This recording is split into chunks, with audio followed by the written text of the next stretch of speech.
नमस्कार, GTC news देख रहे हैं आप। मैं सुमन कश्यप आपके साथ और वक्त हो चला है प्रदेश की तमाम बड़ी खबरों से आपको रूबरू करवाने का। तो बुलेटिन की शुरुआत करने से पहले आज की 10 बड़ी खबरों पर एक नजर डालते हैं।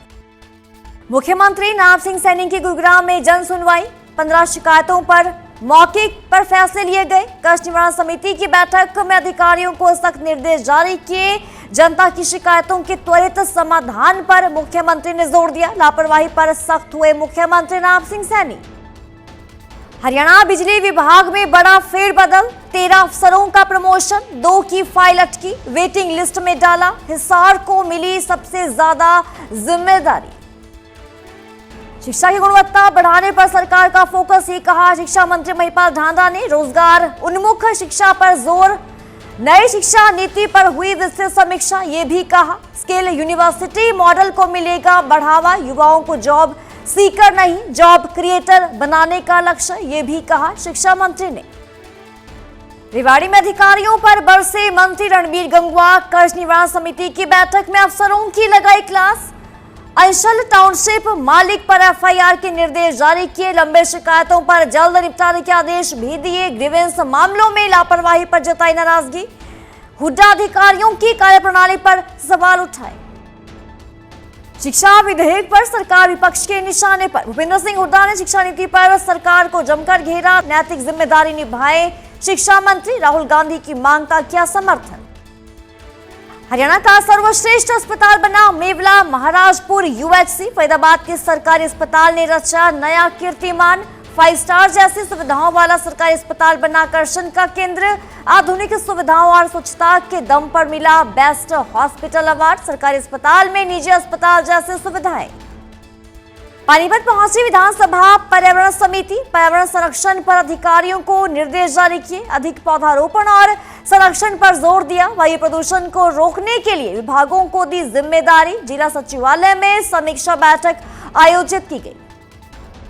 पानीपत सिविल अस्पताल में महिला आयोग का औचक निरीक्षण हुआ। व्यवस्थाओं पर चेयरपर्सन उषा प्रदर्शनी नाराज हुई। महिलाओं की लंबी कतारें देख अधिकारियों को फटकार भी लगाई। ब्लड टेस्ट लैब में व्यवस्था पर सख्त टिप्पणी। स्वास्थ्य सेवाओं में सुधार के तत्काल निर्देश भी जारी किए। पानीपत में पुरानी रंजिश का खूनी हमला। युवक पर गंडासियों से कई बार के गंभीर रूप से घायल हुआ। घर में घुसकर लाठी डंडों से किया हमला। बीच बचाव करने आई महिला से भी मारपीट की गई। 2 महीने बाद घर लौटे परिवार पर पड़ोसियों का हमला। हरियाणा में फिर एक्टिव हुआ मानसून। कई जिलों में बारिश। यमुनानगर में भारी बारिश का येलो अलर्ट जारी हुआ। 28 से 30 जुलाई तक भारी से बहुत भारी बारिश की संभावना जताई गई है।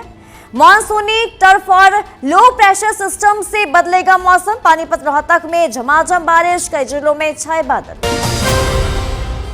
अब खबरें विस्तार से आपको बताते हैं। हरियाणा के मुख्यमंत्री नायब सिंह सैनी की अध्यक्षता में गुरुग्राम में जिला लोक संपर्क और कष्ट निवारण समिति की बैठक आयोजित की गई, जिसमें आमजन से जुड़ी विभिन्न समस्याओं और शिकायतों पर विस्तार से चर्चा की गई। बैठक में कुल 15 एजेंडा प्रस्तुत किए गए। मुख्यमंत्री ने प्रत्येक परिवाद की गंभीरता से सुनवाई करते हुए संबंधित विभागों के अधिकारियों से मामले की पूरी जानकारी ली और लंबित मामलों पर नाराजगी भी जाहिर की। उन्होंने अधिकारियों को स्पष्ट निर्देश जारी किए कि जनता की शिकायतों का समयबद्ध, पारदर्शी और प्रभावी ढंग से समाधान सुनिश्चित किया जाए। किसी भी स्तर पर लापरवाही बर्दाश्त नहीं की जाएगी, ये साफ साफ शब्दों में मुख्यमंत्री ने कहा। तो बैठक के दौरान मुख्यमंत्री ने यह भी कहा कि प्रदेश सरकार आम नागरिकों की समस्याओं के समाधान के लिए पूरी तरीके से प्रतिबद्ध है। जिला कष्ट निवारण समिति का उद्देश्य लोगों को एक मंच पर त्वरित न्याय और राहत उपलब्ध कराना है। उन्होंने अधिकारियों को निर्देश भी जारी किए कि जिन शिकायतों का समाधान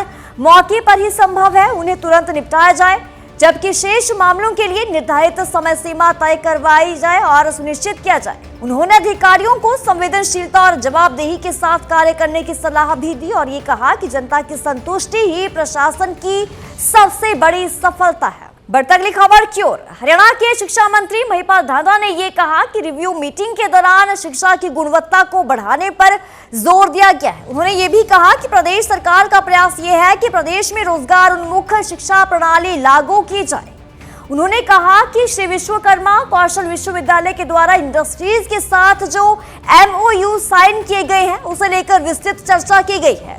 नई राष्ट्रीय शिक्षा नीति के अनुसार किस प्रकार का पाठ्यक्रम तैयार किया गया, वो युवाओं के लिए कितना लाभकारी है और समाज पर इसका क्या कुछ प्रभाव दिखाई देगा, इन सभी विषयों को लेकर चर्चा की गई है। महिपाल ढांडा ने कहा कि भारत को साल 2047 तक विकसित भारत बनाने की दिशा में कार्य किया जा रहा है। राष्ट्रीय शिक्षा नीति युवाओं के लिए कौशल विकास, प्रायोगिक ज्ञान और समग्र प्रगति का मार्ग प्रशस्त करती है। सुनिए क्या कुछ कहा महिपाल ढांडा ने कि कैसे हम लोग शिक्षा की गुणवत्ता को बढ़ाएं, कैसे रोजगार उन्मुख एजुकेशन हो। हमारी यूनिवर्सिटीज ने जो इंडस्ट्री के साथ एमओयूज किए हैं, हम लोग उसमें कहाँ पे खड़े हैं, किस तरह का करिकुलम तैयार हुआ है और उसका नई राष्ट्रीय शिक्षा नीति जो अभी लागू हुई है उसका बच्चों को क्या बेनिफिट्स है, समाज को उसमें क्या लाभ मिलने वाला है। आने वाले दिनों में भारत जो अपने लक्ष्य को लेके चल रहा है कि 2047 तक हम भारत को दुनिया का सबसे ताकतवर देश बनाएंगे, विकसित देश बनाएंगे, तो उसके लिए हमें किस दिशा में आगे बढ़ना है। तो हमारे जो बच्चे हैं, हमारी जो आने वाला जो हमारा फ्यूचर है, उसको वर्तमान में हम लोग कैसे घड़े, उसको किन चीज़ों की आवश्यकता है, इन सब एक व्यापक संदर्भ में यहाँ पर आज हमारी ये बैठकें चल रही हैं और मुझे लगता है कि इसका बहुत बड़ा आने वाले दिनों में बेनिफिट भी होगा। पिछली बार भी हम लोगों ने एक बैठक की थी, उसमें हम लोग कितना आगे बढ़े हैं इस पर भी आज हमने खुल के विचार विमर्श किया है। आज सिर्फ बच्चा डिग्री लेके नहीं कॉलेज स्कूल से बाहर निकले, बल्कि वो अपने पैरों पे खड़ा होके बाहर निकले। आज हमारा बच्चा रोजगार लेने वाला नहीं, रोजगार देने वाला कैसे बने, इस तरह की एजुकेशन की ओर आज भारत बढ़ रहा है। देखिए अभी NEP 2020 अभी लगे 6 साल हुए हैं और हरियाणा ने तय किया था कि हम 2025 तक हरियाणा में नई राष्ट्रीय शिक्षा नीति को लागू करेंगे। हमने लागू कर लिया है। अब इसके परिणाम आने वाले दिनों में स्पष्ट नजर आएंगे। तो यूनिवर्सिटी का दायरा बढ़ाएंगे, कोई एजुकेशन सेंटर खोले जाएंगे हरियाणा वाला?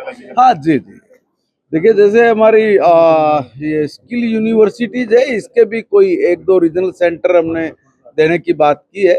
4-5 रीजनल सेंटर लगभग हम लोग दे रहे हैं। ऐसे लॉ यूनिवर्सिटी को भी हम लोग उसका भी विस्तार करने जा रहे हैं। हरियाणा के कैबिनेट मंत्री रणबीर गंगवा ने रेवाड़ी में आयोजित जिला लोक संपर्क और कष्ट निवारण समिति की बैठक के दौरान विभिन्न विभागों के अधिकारियों की कार्यप्रणाली पर कड़ी नाराजगी जाहिर की है। बाल भवन में आयोजित बैठक में मंत्री ने कई मामलों में अधिकारियों को फटकार लगाई और लंबित शिकायतों का शीघ्र समाधान सुनिश्चित करने के निर्देश भी जारी किए। तो बैठक के दौरान मंत्री ने बिजली निगम के अधिकारियों को अंचल टाउनशिप के मालिक के खिलाफ मामला दर्ज कराने के निर्देश भी दिए। उन्होंने कहा कि अगर नियमों की अनदेखी की गई तो संबंधित लोगों के खिलाफ भी नियमानुसार सख्त से सख्त कार्रवाई की जाए। इसके अलावा 2 मामलों में हरियाणा शहरी विकास प्राधिकरण के अधिकारियों की कार्यप्रणाली पर भी मंत्री ने असंतोष जाहिर किया। उन्होंने अधिकारियों से ये कहा कि आप लोग ग्रीवेंस में शिकायत आने का इंतजार आखिरकार करते क्यों हैं? जिन मामलों का समाधान तत्काल हो जाना चाहिए, वे वर्षों और दशकों से लंबित आखिरकार क्यों पड़े? हमारी जो मासिक बैठक होती है ग्रीवेंस की, वो थी जिसमें हमारे सभी विधायकगण, DC, SP, सारे प्रशासनिक अधिकारी थे, जिसमें टोटल 15 शिकायतें थी और 15 शिकायतों में से 8 शिकायतों का मौके पे ही निपटारा कराया गया है और जो 7 शिकायतें हैं उसमें विभाग द्वारा अगली मीटिंग के अंदर रिपोर्ट लेकर के प्रस्तुत करेंगे, जिसमें अगले मीटिंग के अंदर सुनी जाएगी। आज भारतीय जनता पार्टी की सरकार प्रदेश के अंदर है, लगातार तीसरी बार है और आदरणीय नायब सैनी जी के नेतृत्व के अंदर सभी हमारे जो मंत्रियों की, विधायकों की ड्यूटी होती है कि हर महीने अलग अलग जिलों के अंदर जाकर के इनके समस्याओं का सुनने का काम करें और मौके पर उसका निपटारा करवाने का काम करें। उसी के तहत आज रेवाड़ी की मीटिंग ली गई है और मैं आज कह सकता हूं कि हम लोगों के बीच में जाकर के लोगों की सुन करके उनकी समस्याओं का निपटारा करने का काम करते हैं। हरियाणा विकास के पथ पर अग्रसर है और जो विजन माननीय प्रधानमंत्री जी का है कि 2047 जब आएगा तो हमारा देश विकसित राष्ट्र होना चाहिए, उसमें विकसित हरियाणा अलग से नजर आए, इस दिशा के अंदर आदरणीय नायब सैनी जी के नेतृत्व के अंदर लगातार कार्य हो रहे हैं। युवाओं के मुद्दे से अहम कोई भी मुद्दा हमारे लिए नहीं है। जो भी दोषी है उनके खिलाफ सख्त कार्रवाई की जाएगी। ये देश को माननीय प्रधानमंत्री जी ने आश्वासन देने का काम किया है और इवन उनके खिलाफ फास्ट ट्रैक कोर्ट के अंदर जल्दी से जल्दी उनके खिलाफ उनकी सजा करके और उनके दोषियों के खिलाफ कार्रवाई की जाएगी। बढ़ती अगली खबर की ओर। हरियाणा के पूर्व मुख्यमंत्री और नेता प्रतिपक्ष भूपेंद्र सिंह हुड्डा करनाल के नमस्ते चौक पर पहुंचे।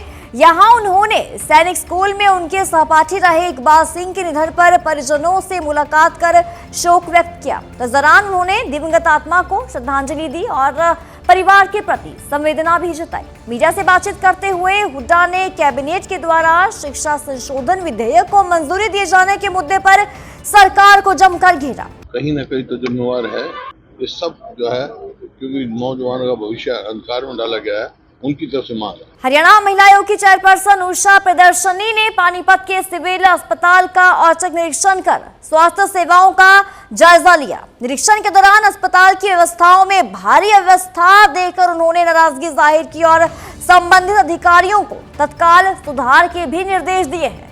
तो महिला आयोग की चेयरपर्सन को पिछले काफी समय से शिकायतें मिल रही थी कि सिविल अस्पताल में मरीजों की संख्या ज्यादा होने के बावजूद सुविधाएं पर्याप्त नहीं है। महिलाओं को पर्ची बनवाने, डॉक्टर को दिखाने और विभिन्न जांच कराने के लिए घंटों घंटों लंबी कतारों में खड़ना पड़ता है, वहां पर इंतजार करना पड़ता है। कई बार लंबे इंतजार के बाद भी उन्हें विभिन्न कारण बताकर वापस भेज दिया जाता है।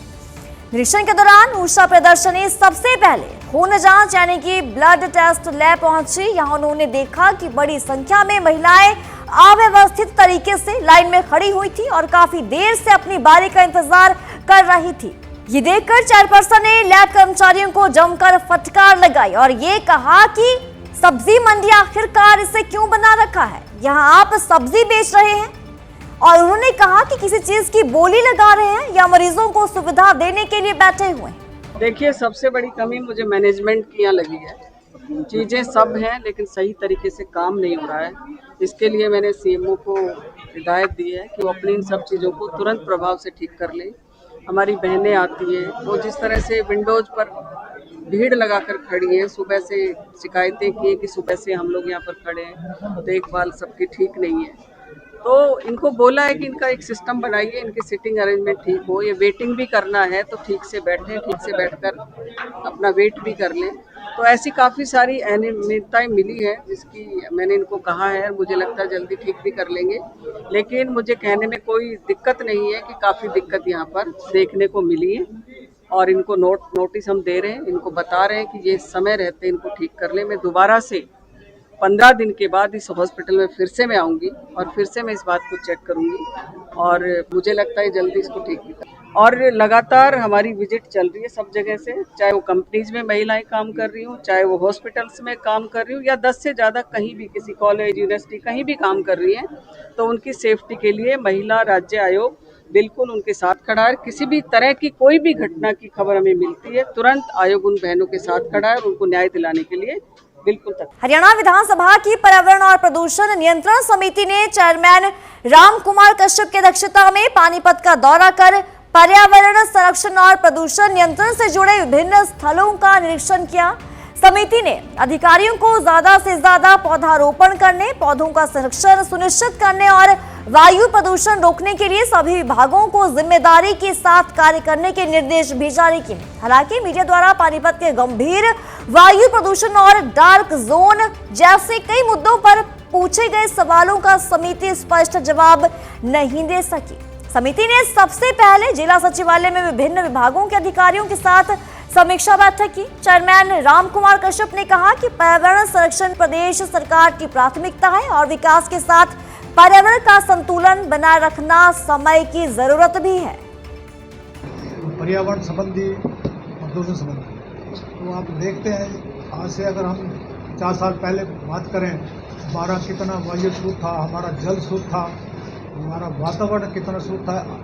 जैसे जैसे हमारा विकास हुआ, हमारे देश का विकास हुआ, प्रदेश का विकास हुआ, हर क्षेत्र में आगे बढ़ रहे हैं। परंतु साथ साथ में हमारे बहुत से चैलेंज हमारे सामने आए। चैलेंज है बहुत बड़ा। जैसे पहले हमें पानी पीने के लिए बड़ी प्रॉब्लम होती थी, हम कुओं से नलकों से पानी लाते थे। आज पानी हर नल के माध्यम से हर घर में पानी पहुँचाने का काम किया। पानी मिला है, परंतु आज निकासी की बड़ी समस्या होती है। सरकार उसके लिए काम कर रही है, जबकि एक सामान्य एक हमारे स्वास्थ्य के लिए जो एयर क्वालिटी इंडेक्स जो हमारा है बिलो 50 होना चाहिए। जबकि अगर आज की डेट में हम देखें, हालांकि आज बरसात का मौसम भी है, बरसात हो रही है, आज भी पानीपत का एयर क्वालिटी इंडेक्स जो है 100 से ऊपर है। तो हमारी कमेटी का या डिपार्टमेंट जितने से कनेक्टेड है उनका एक प्रयास होगा भी हम मैं ये तो नहीं कह पाऊंगा भी एक साल में हम इसको बिलो 50 ले आएंगे, पर एक प्रयास रहेगा, कमेटी का प्रयास रहेगा, सभी डिपार्टमेंट का प्रयास रहेगा भी हम इसको बिलो 50 ले करके आए एयर क्वालिटी इंडेक्स को।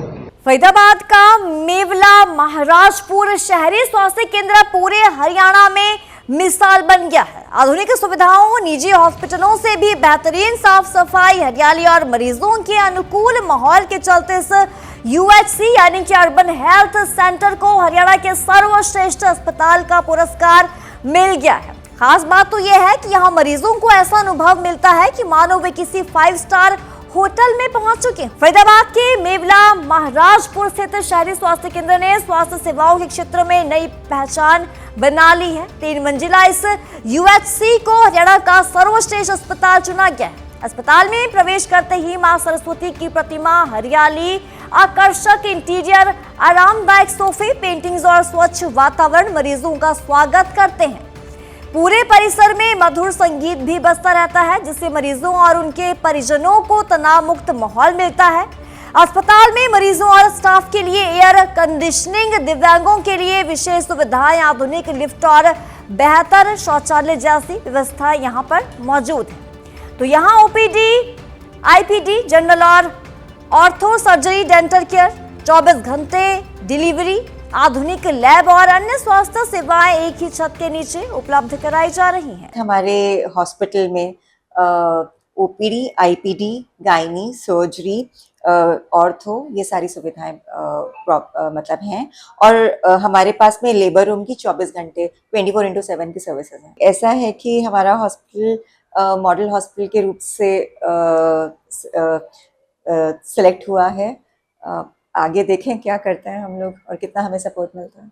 एज अ डॉक्टर आप सबसे ज़्यादा डिसिप्लिन होने चाहिए, डेडिकेटेड होना चाहिए, डिवोटेड होना चाहिए। ये 3 Ds अगर आपके पास में है, और एक एम्पैथी। अगर आप ये सोच लें कि पेशेंट को जो दर्द हो रहा है, अगर मुझे वो दर्द हो, मैं कैसा रिएक्ट करूँगी, मैं कैसी चीज़ें चाहूँगी, मैं कैसा सेवाएं चाहूँगी, वो एनवायरनमेंट कैसा होना चाहिए जिसमें मुझे ठीक होना है। अगर आप ये सारी चीज़ें पेशेंट को सेंटर में रखकर आप ये सारी चीज़ें सोचेंगे, अपने आप को खुद को पेशेंट समझ कर करेंगे, तो सारी चीज़ें आपको पता चलेगा, आपको चाहिए होगा कि हम ये सब करेंगे तो हम ज़्यादा सुविधाएं और ज़्यादा सेवाएं दे पाएंगे। और जो हमने एक ओथ ली है, हम एक ओथ लेते हैं जब हम एक डॉक्टर बनते हैं, हम उस ओथ की सारी चीज़ों को फुलफिल कर पाएंगे। अगली खबर यमुनानगर से। यमुनानगर के हथिनीकुंड बैराज पर उस समय लोगों की भीड़ जुट गई जब एक हेलीकॉप्टर से जवानों को यमुना नदी के गहरे पानी में छलांग लगाते हुए देखा गया। यह नजारा देखकर पहले तो लोग हैरान रह गए कि आखिरकार ये हो क्या रहा है, किस तरीके से यहाँ पर उतर रहे हैं जवान। कई तरह की आशंकाएं भी जताने लगे यहाँ पर मौजूद लोग, क्योंकि इन दिनों बैराज पर पानी का स्तर काफी ज्यादा है और तेज बहाव के बीच हेलीकॉप्टर से नदी में कूदना बेहद जोखिम से भरा दिखाई दे रहा था। हालांकि कुछ ही देर के बाद लोगों को पता चला कि ये किसी आपात स्थिति का नहीं बल्कि बाढ़ जैसी संभावित प्राकृतिक आपदा से निपटने के लिए भारतीय वायुसेना और थल सेना का एक संयुक्त रेस्क्यू अभियान यानी कि मॉक ड्रिल है। तो अभ्यास के दौरान हेलीकॉप्टर को यमुना नदी के ऊपर मंडराते हुए स्थिर रखा गया था और प्रशिक्षित जवान एक एक कर गहरे पानी में उतरे। पानीपत शहर की कश्यप कॉलोनी में पुरानी रंजिश के चलते एक युवक पर घर में घुसकर लाठी डंडों और गंडासियों से हमला कर दिया गया। हमले में युवक गंभीर रूप से घायल हो गया, जबकि बीच बचाव करने आई एक महिला के साथ भी मारपीट की गई। तो घटना का वीडियो भी सामने आया है, जिसमें आरोपियों को घर से बाहर और अंदर मारपीट करते हुए देखा जा सकता है। जानकारी के अनुसार करीब 2 महीने पहले पड़ोसियों के साथ युवक का विवाद हुआ था और विवाद के बाद सुरक्षा के मद्देनजर युवक अपने परिवार सहित किराए के मकान में रहने चला गया था। बताया ये भी जा रहा है कि बाद में दोनों पक्षों के बीच समझौता भी हो गया था। समझौते के बाद युवक 2 महीने बाद अपने परिवार के साथ वापस घर लौटा। जैसे ही परिवार घर में सामान रख रहा था तभी पड़ोसियों ने पुरानी रंजिश निकाली, हमला कर दिया। पीड़ित पक्ष का यह आरोप है कि कई लोग लाठी डंडे लेकर आए, गंडासियां लेकर भी आए, घर में घुस गए, युवक पर ताबड़तोड़ हमला कर दिया। वोट बांटने के चक्कर में वोट तो हम भी दे रहे, वोट तो सभी दे रहे जी। वोट तो एक थोड़ा दे रहा है, एक से थोड़ा बन रहा है, सबसे तो बन रहा है। ठीक है, अंदर बढ़ गई, ईंट पड़ी थी, दरवाजे में गंडासी मारे, बालने मारे, सब कुछ मारे। आ रही थी जी, मैं लड़के को मारे घर में ईंट को गंडासी मारे। मैं लड़के का वो सतवीर मार रहा था जी, वो अक्षय का पापा वो मार रहा था जी। अक्षय ने मारे, मेरे छाती में लग गया जी। हम 2 महीने से बाहर रह रहे थे किराए पे, आज सामान उठा के लेके आए। मैंने तो बाद में आई, मैं बाथरूम आगे मार के घेर रखा था। ये पीछे रोड हो गया था जी, सब कुछ राजीनामा हो गया था, पहले दोबारा फिर करा जी ना। तो 2 महीने के बाद अभी घर आया था जी। आज ही सामान टेका था जिसने, तो आज इन्होंने लाठी डंडों से गंडासियों से इन्होंने मेरे भाई को मारा जी, अंदर बढ़ के, घर में बढ़ के। और अब बात मौसम की करते हैं। हरियाणा में फिर से मानसून एक्टिव हो चुका है। मौसम विभाग की माने तो आज यानी कि शनिवार को अधिकांश जिलों में हल्की से मध्यम बारिश की संभावना जताई गई है, जबकि यमुनानगर में भारी बारिश का येलो अलर्ट भी जारी किया गया है। सुबह से पानीपत रोहतक में तेज बारिश और झज्जर में बूंदाबांदी हुई, जबकि हिसार, रेवाड़ी और सोनीपत में बादल छाए हुए हैं। मौसम विभाग की माने तो मौसम के दोबारा से एक्टिव होने के पीछे मानसूनी टर्फ मानी जा रही है, जो फिलहाल अपनी सामान्य स्थिति से दक्षिण की ओर बनी हुई है। इस बुलेटिन में इतना ही। खबरों की ज्यादा अपडेट के लिए बने रहिए जीटीसी न्यूज के साथ।